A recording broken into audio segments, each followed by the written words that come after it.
and welcome to another episode of the program Improve Seeds on your first agricultural television in the capital city of Abuja, Nigeria. I am your girl, Hilda herself, Antoine. And of course, I have an agronomist here, a young lady who is ready to explore and tell us more about the topic of today, which is yam propagation.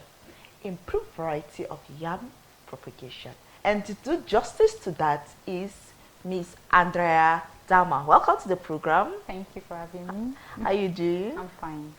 All right, stay tuned because you wouldn't want to miss the episode and of course the knowledge we're going to add to you on the topic improved variety of yam propagation. We'll be right back. Stay tuned.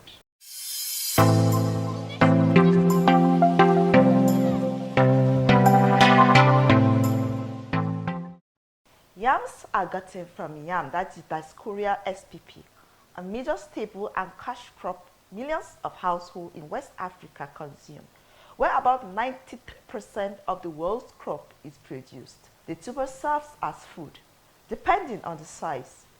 Seeds tubers are often cut into sets, mini sets, or planting whole. You can cut selected tubers into mini sets when they've been broken into dormancy and began to sprout. Use a clean, sharp knife to cut each tuber into pieces that are the sizes you have chosen. One of the major constraints to yam improvement is a long growth cycle or maturity period, which varies from 6 to more than 8 months depending on the species. Yam prefers to grow in a sunny position in a well-drained soil. After making your mulch, plant your small or whole yams or portions you've cut out from the whole. You have to weed the farm as soon as the weeds grow to some height. Yams takes about 6 months to mature, depending on the species. NPK fertilizers are also some of the best fertilizers for yam farming in Nigeria. Plant yam sets 10 cm deep into soil to avoid exposure to sun. Spacing of yams depend on the set size. The normally recommended spacing of yams for commercial yam production is 1 meter to 1 meter between rows and stand, respectively. That is 10,000. Use narrow spacing, that is 1 meter to 0.25 meter for smaller sets, e.g. 30 hectares. The months of March, April, and May can also be the best months to plant your yam in Nigeria.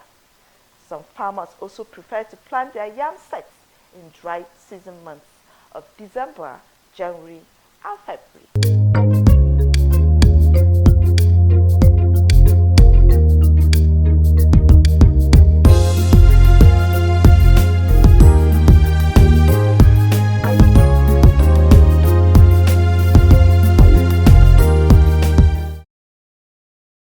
Welcome back.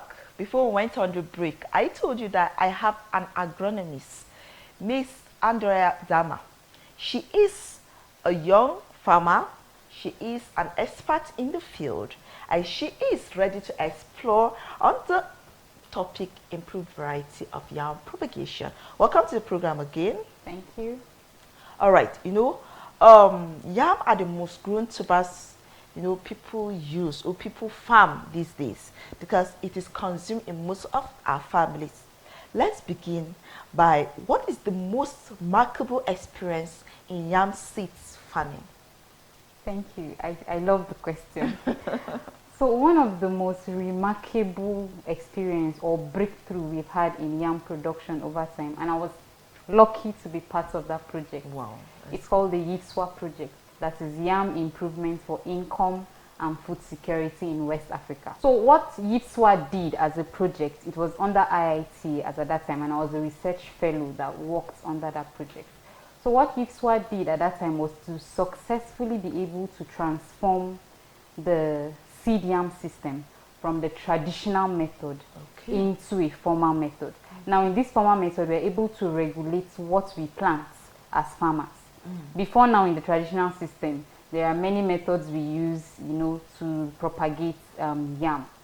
And in that method, you're not sure of purity of your variety. You're not sure of health of the seeds you're producing.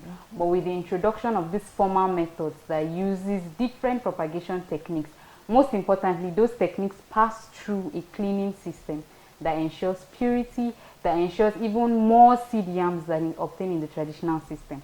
Now, permit me to delve a little bit into the traditional system. Okay. Now, what is obtainable in the traditional system, where what most farmers do is, you save your seeds. There is no difference between what you're eating and what you're planting. Even if there is a difference, it is not well defined, it is not regulated. So you notice that there are two common methods farmers use. We call it the milking method and the Anambra system. They are very ancient methods. Yam is grown in the east very well. So in this milking method, what farmers do is, when they plant the crops, 2/3 into the season, when it is almost time to harvest, they go and cut some parts that they use for seeds for the next season. They don't wait for it to mature when it's time to harvest. Just wait. When it's close to maturity, remove those you use as seeds. Then in the Anambra system, it's very similar to the milking system. When it's almost maturing, you also dig and cut out those parts that has begun to sprout, tiny seeds. So you bring them out and save them for using in the next season.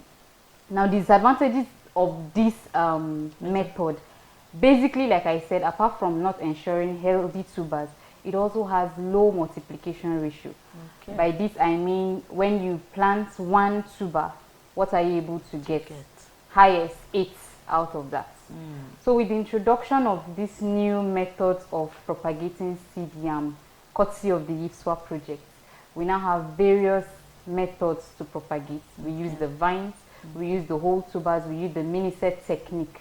But all those techniques have passed through a certain quality test. And then farmers are being regulated on what to do. So you have multiplication ratio, like I said, in traditional system you have 1:8. Now you can boast of 1:22, 1:30. So when you plant one propagation or one seed yam, you're able to get 30 more out of that. So I think that's the greatest breakthrough, and I think it has come to stay, because you can see the adoption rate has been quite impressive over time. That's beautiful. That's beautiful. So now tell us, how can a farmer identify good yam seeds or tubers? Yes, like most other tubers, it is easy by visual observation. Unlike when you have cereals, the greens, it's always inherent. But for tuber crops, when you see them, are they void of any scars or excise on their skin? How good at, if you're using the mini set technique, it is advised you cut the head and the middle portion, over time. No, you use the head and the middle portion. The bottom part is not usually encouraged, research purposes. So you also look out for, once you cut them, you cut them by slanting method. You don't just cut the head, you cut them by slanting. So you also look out, once you cut them by slanting, it's able to bring out the inner parts of the tuber. So you're able to see, are there signs of any nematode infection, because yams are prone to nematode infection in storage. So by visual observation, you're able to see, are there cuts? If you're using whole tubers, of course, you weigh them and know, are they 30 gram, are they 300 gram, what you want to get. All right, you talk about the head at the bottom. Now you have a yam where it sprouts, that is the what? That's the head. So that's the head. Yes. So that place that doesn't sprout, that's the middle and the bottom. Yes. So it's the bottom that you cut. That you cut and throw away. So where it sprouts is the head. Is the head. All right. So and also you can also look out for breaking dormancy when it begins to sprout. It's, like we said earlier, yam spends up to 9 months on the field. But when you're able to plant already sprouted tubers, you might reduce it to 7 months.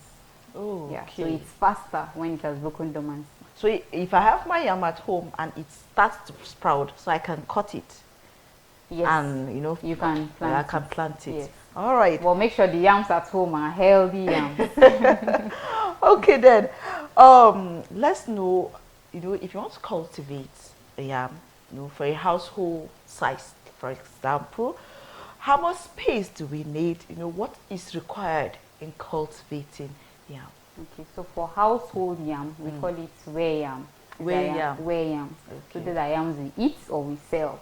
We Okay. don't encourage us to plant or use them for planting. Okay. So the space is usually 1 meter in between the mounds or the hips and 1 meter between the hips. So 1 meter on the line, 1 meter across. So they are also planted on mounds.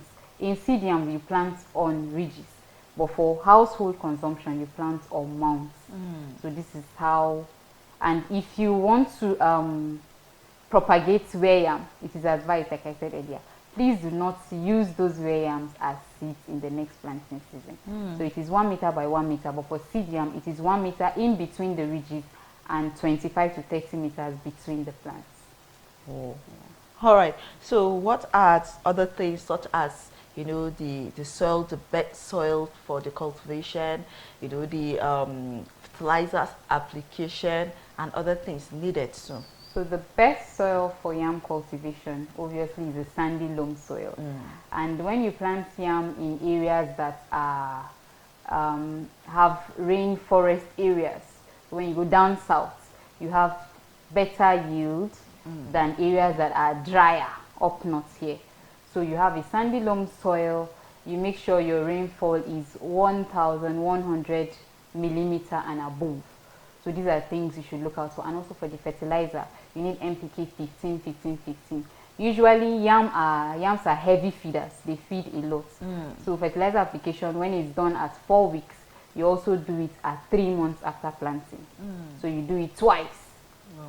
Sometimes, in cases where your soil is not fertile enough, there are people who go extra mile 3 times and apply fertilizer for yams because they are heavy feeders. They feed a lot. And then even before planting the yam, it is advised you apply organic manure, cow dung, 2 to 3 days before you plant your yam. So that also enriches the soil for the yams to feed on. All right, if you're just joining us, we're talking with an agronomist, Andrea Dama, and we're talking about the improved variety of yam propagation, and we're talking about the seeds this time around. And you know, she talked about ancient methods and the new improved variety method. The differences are so clear. You know, you talked about 1 tuber of the ancient gives you just like 8 tubers against the new methods that gives you 25 to 30 tubers of yam. So why don't you think of the new methods of farming yam? We'll be right back after this short break. I will have more to tell you. Stay tuned. This is still ARCN Television in the capital city of Abuja. We'll be right back.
Welcome back. This is still Improved Seeds, or your first agricultural television in the capital city of Abuja.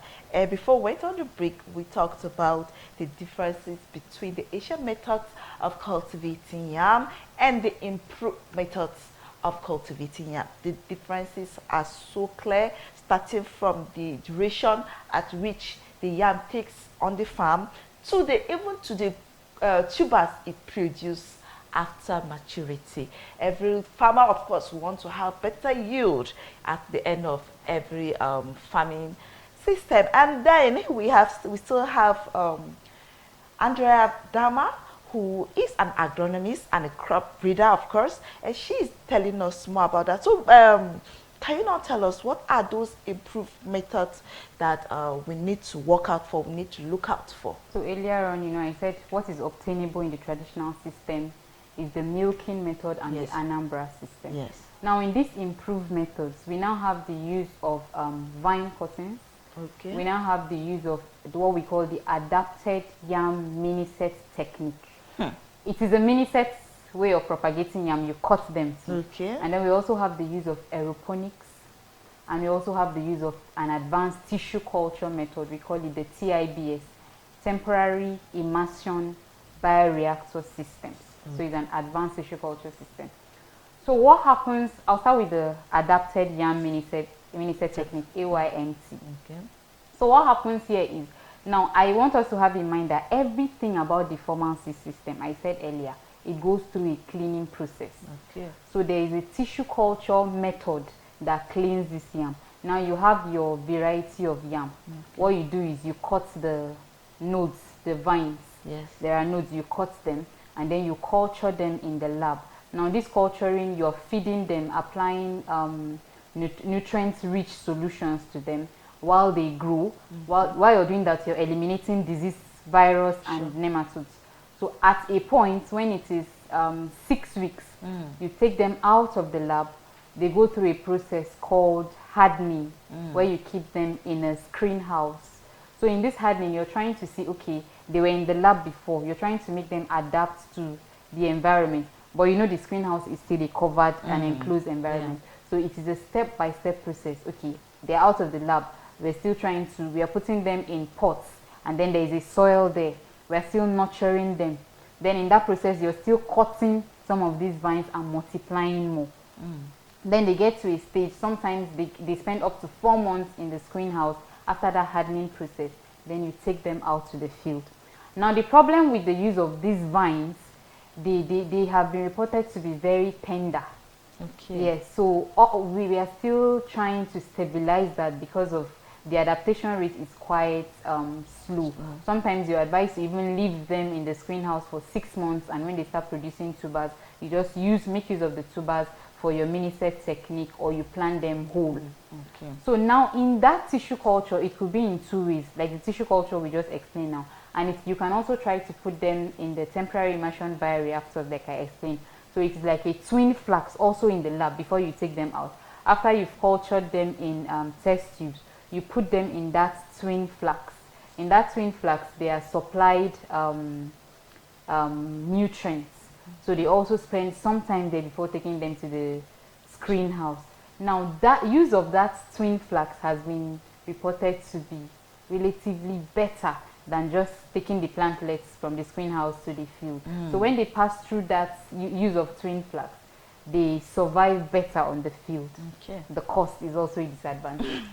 Then we have the aeroponics method. Yeah. Now in the aeroponics, you don't use soil. You use a medium that is not soil to produce nutrients to the plants. Now what the project YIFSWA did was, after the tissue culture and after hardening them in the screen house, you take them to the aeroponics screen house, and then you have them in boxes. You try to plant them in those boxes. Those boxes have holes, and you just put your vines there. And underneath, there is a system that has been supplied already from the tank with your nutrients, fertilizer, and the rest.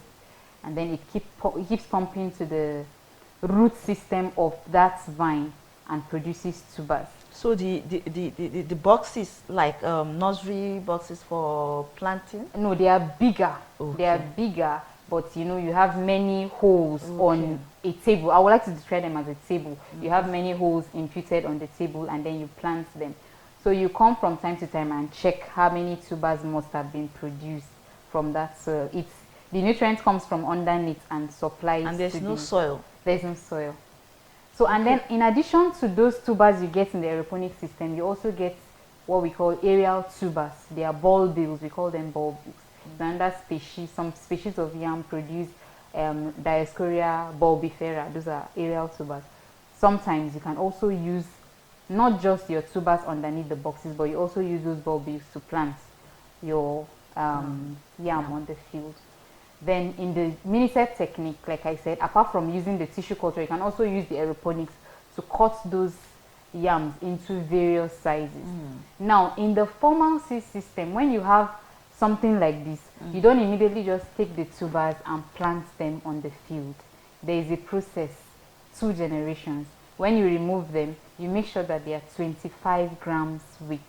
You plant on the field, either mini sets, but sometimes the vines weigh lesser because they are not as heavy as the tubers. So you take them to the field and plant. What you now get after planting of the field, these are what you call your seed yams that you can now plant to get your ware yams or yam for consumption. Wow. So these seed yams vary. You can get 100 grams, 300 grams, sometimes even 1 kg when you plant whole tubers. So from that, it gives you the seed. It gives you the seed. So it is the seed you now go to plant. And research has shown that when you plant a 300 grams tuber, for example, you're likely to get a 3 kg yam from that propagation system. So there are various propagation materials you can get from this formal seed system, those innovations that you plant. After 1 season, you're able to get seed tubers that you plant for the next season. And this breakthrough was possible for 2 species of yam, which is Dioscorea rotundata, the white yam that everybody consumes, then Dioscorea alata, that's the water yam. Those are the 2 varieties, 2 species of yam that have been successfully broken that chain of traditional system. And luckily for us, those are the species that we consume as Nigerians. So they're out there for us to explore. All right, before you tell us the regions at which we can get these yams, what are some of the materials that we need to use or we need to know in propagating these improved varieties? So the cost of production or the cost of setting up the lab, the screen house, it goes with a lot of cost. The cost of even obtaining those culturing materials. Yes. So, but as a seed entrepreneur, if you look at it, if you look at the bigger picture, the cost is little way less than what you're going to get. Wow, that is beautiful. Now, in Nigeria, these 2 improved varieties that you talk about, where can they be best grown? And any yam producing zone in the north central part of Nigeria, in the southwestern part, and in the southeast. Each of these parts, the IFSA project has done multi-locational trials in these places. In Benue State, it was done in Nasarawa, in Umudike, Abia State. It was done in all this in Ibadan. So it was already tested. These materials were already tested, and they've proven to be good and fine, ready to go. And in fact, farmers have already started adopting. So if you're a farmer, I don't know what you're waiting for. You should get those planting materials from this formal system and begin to cultivate. So what last words do you have for your farmers? Yeah, so for farmers, sometimes there is this behavioral change thing that, okay, this thing passed through the lab, it is a GMO. We all have our reservations. If we want to talk about GMO, I could go on and on because I will promote it. But not everything that goes through a lab is a GMO. It's a different thing entirely. So whenever we see these improved varieties that comes out, they are not GMOs. It is the same fertilizer that you are feeding them with that were probably put in a solution and sprayed to the plants, and then that's what they were fed with. So it's just a cleaning process of keeping them, nurturing them before they take them out to the field. So improved varieties are not GMOs, especially for yams yet. We don't have GMOs. So when we see improved seeds of yam being sold, please, we should grasp the opportunity and propagate those planting materials. All right, it has been an interesting topic and interesting discussion. We've learned a lot. We can now, improve and advance our methods of farming yam. Let's let go of the Asian Anambra and the milking system. Rather, let's go in for the improved varieties of yam. This is Improved Seeds on ARCN television, and of course it's a program that enables you to know and to get more information about improved varieties of crops, and you can only get that when you watch ARCN television. It's tweeted in Nigeria, the first agricultural television. Thank you so much for being part of the program. Thank you. We hope when we call upon you again, you will give us more fire. Definitely. All right, thank you so much. Keep watching more of our programs and take good care of yourself by contributing to food security. I am Hilda himself. Frank, saying, take good care of yourself and see you